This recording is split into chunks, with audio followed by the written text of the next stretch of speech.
அண்டத்தில் உள்ளதுதான் இந்த பிண்டத்தில் உள்ளது என்பார்கள். அண்டம் என்பது என்ன? நமது சதை பிண்டம் என்பது என்ன? அந்த அண்டமும் அதில் இருக்கும் நமது இந்த சதை பிண்டமும் இவ்விரண்டும் ஒன்றுதான். அதாவது ஒன்றினுள் மற்றொன்று அடக்கம் எனலாம். காரணம், இவ்விரண்டும் 5 பொருள்களை கொண்டு உருவான 2 வெவ்வேறான ஒரே உடல்களாகும். அந்த அண்டத்தில் நீர், நிலம், காற்று, ஆகாயம், நெருப்பு ஆகிய 5 பூதங்கள் உள்ளது.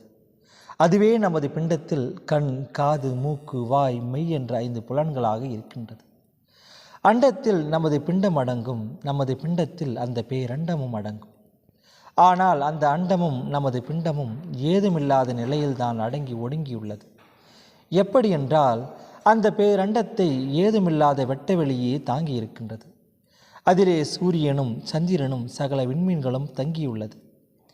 நமது சதை பிண்டத்தையும் அதன் உறுப்புகளையும்